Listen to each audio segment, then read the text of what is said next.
you want your horse to be able to focus on your task at hand, and part of that has to do with the way that their body's functioning too, their focus. So my job today is to get your brain thinking about how your horse actually moves and how you can make a difference when you're riding. So if any of you guys have ever had the perfect ride or felt that fleeting moment, these 3 points will help you to attain that every time. One thing I heard was a question was asked about how much influence does the rider have on the horse? What percentage of influence do you as a rider have on your horse? Does anybody here have any? I didn't hear. You can hardly hear a question. Do you, what percentage of influence does the rider have on the horse's movement? You're pretty close, 90%. Yeah, I would say so too. 90%. And like I said, the time that I had the perfect 5 minutes was after I had worked on my position for months and months and months and months and months. That's something to think about. So if you have influence on your horse's movement, if you are riding and you're leaning to the outside of the ring, pretty soon your horse is going to be going closer and closer to the wall, and you might scrape your leg against a tree or against that wall that's the perimeter of your ring. So when I'm studying the horse's balance, something that comes into play is also the rider's balance. But because we both have independent balance, we have to find a way to get them to match together. The best way to do this is to be aware of your own body, but to also know about how your horse's body actually works. So one of the best ways I can illustrate it for you is by going through these 10 different points that I have prepared for you.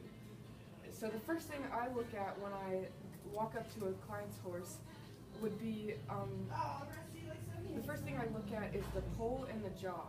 So everyone knows what a jaw is because we also have one, but does anyone not know what a poll is? You don't know? Okay, so that's on the coloring sheet. It's right behind your horse's ears. Yep, so that has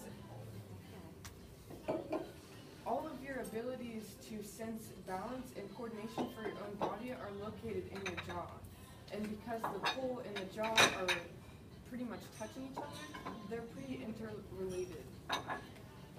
So having ease of flexion at the poll, simply meaning there's no hesitation in the movement, the horse will have an easier time understanding what comes from your hands to the bit by having easy movement at the poll. So the pole moves in 2 different ways. It moves like a yes joint, so when we do this, we have yes movement, and the pole also moves like a no direction. So it horizontally and vertically.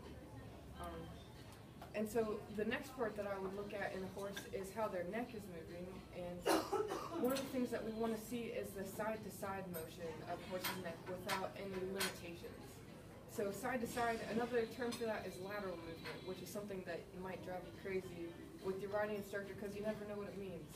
But it just means from side to side. So another part of the horse's neck is it has to also be able to move up and down without any restrictions. So these are things that I assess how the horse can do those simple tasks and how that affects their back also. In the shoulders and chest, it's really important to see the horse have spring and lift and be able to move forward with their shoulders. So it's kind of like the way a person would be swimming.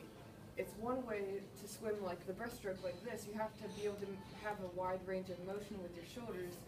But if you were a Tyrannosaurus Rex, it would be really hard to swim, right? Because you would have limited shoulder movement.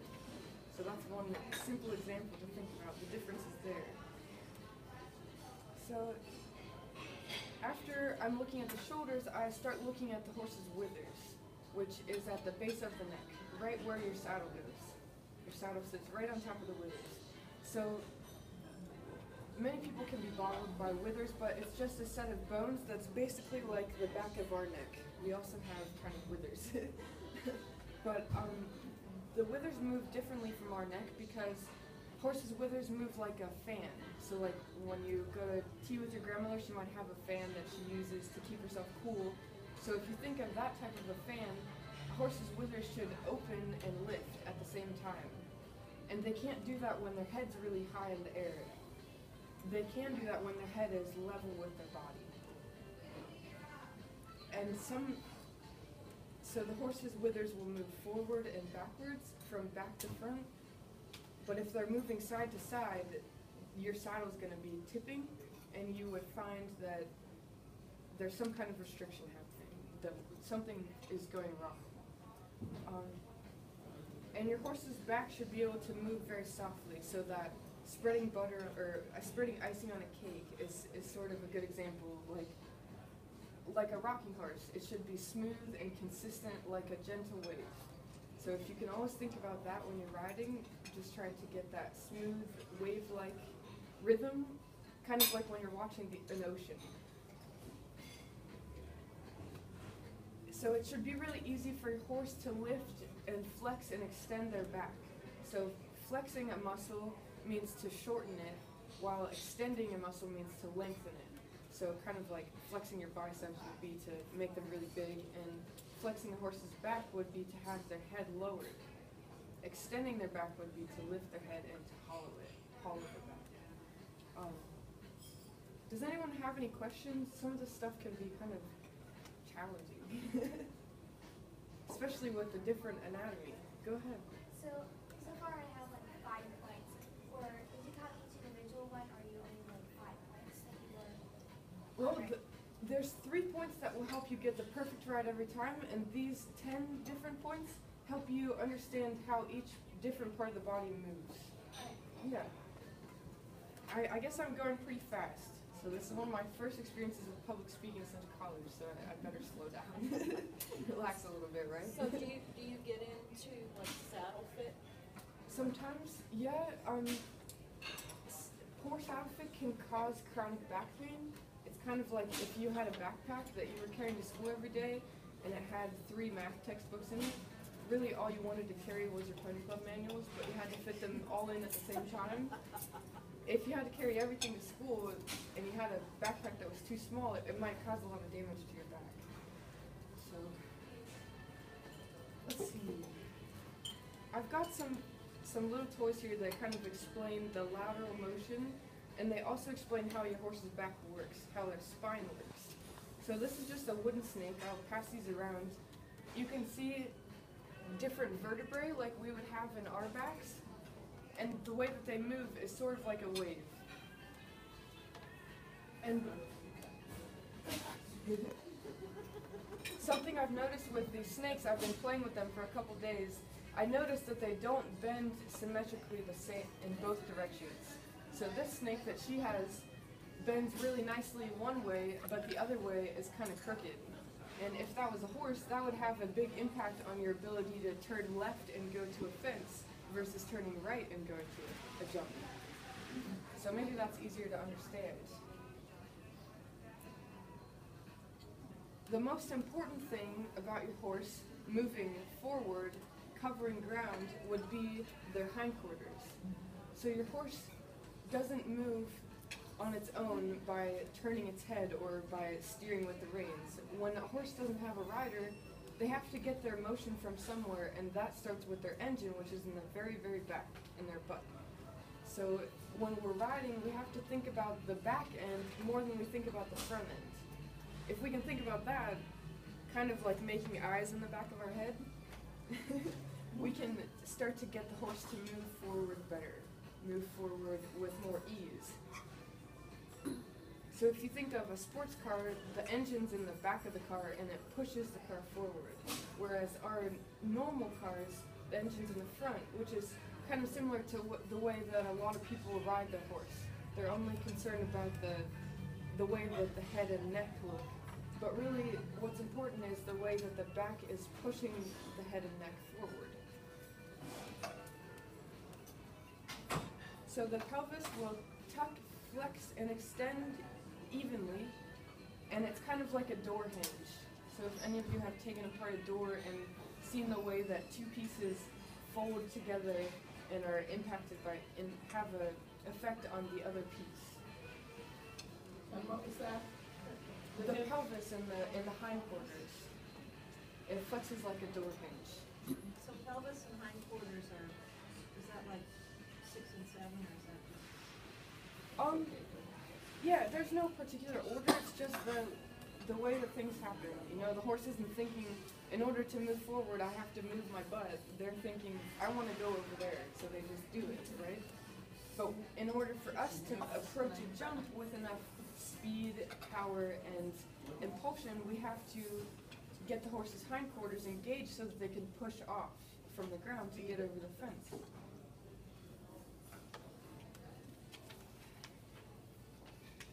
So the engine is in the back. That's the most important thing to walk away with today. But something that will help you to see this engine happening is if you look at where your horse's hind feet are landing in relation to their front feet. So your horse's back feet, it's really easy to see this in the trot. The horse's back feet should step into the footprints of the front feet. Maybe you guys have heard this before. It's hard to visualize because the horse moves really fast, right? But if you can break things down and slow it down in your mind, it's easier to see. And you might notice that some horses, they don't step into that front footprint. Other horses will step farther forward. But if we can get the horse to reach forward with their back legs, they'll have a better chance of moving ahead, moving and covering ground. So horses were used for transportation. We all know that, right? Because we've seen plows and carriages and things like that. But cowboys didn't get anywhere by poking around, right? They had to think about covering ground, and to get from point A to point B, you can't drive at 10 miles an hour, right? It would take forever to get from here to Kentucky, to get to the horse park for a rally or something like that. So in order to get the horse's engine moving, or to get the horse to go somewhere, we have to get their engine moving, which is the butt, which is the back end, the most powerful part of the horse. Do you have any questions right now? Well, I don't know what bone you call it, but it's, when the chiropractor has come out, he calls it what, the whaler bone or whatever in the pelvic area. The whaler bone? Is it, what's he call it? Whaler bone? What does he call that? Yeah, he calls it I think of it as a whale bone, but it's not, maybe I'm not saying it right. Well, maybe if you show me on the paper I could. It's the top view of it. It's just right Chiropractors this like to area work on the through here. sacroiliac joint. Huh? I said chiropractors like to work on the sacroiliac joint or the pelvis. Which is what he calls the whaler bone. Okay. So it's the sacroiliac. And that's the one that works like a hinge. And that's the one that's working like a hinge. Yep, and that it works the hardest out of all the pieces of the horse. Okay. So then that's really, the muscle has to be in place too and strengthened correctly to get the balance through the head. Exactly. So if you think of those little snakes that I passed around, if you look at them really closely, some of the vertebrae in the snakes are like fused together and they don't have a lot of movement. So when your horse has similar problems like that, when they have parts of their body that don't move as well as the others, it starts to affect their hind legs.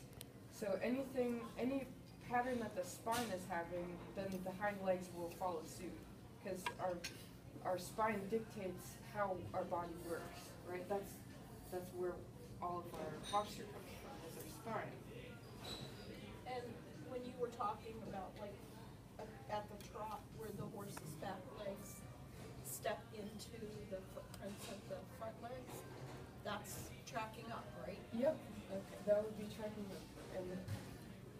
And if you find that the horse oversteps with those hind legs, it might be that his shoulders are restricted and that he can't step far enough forward with the shoulders to get those front feet out of the way. So there's all kinds of different patterns that are happening with the horse. It's sort of like if we sit at a computer at a desk all day, it's pretty soon we turn into a turtle, right? Turn into a turtle. And when you go out to ride your horse, you still feel like a turtle, but you have to find a way to use your core so that you can stand up straight again.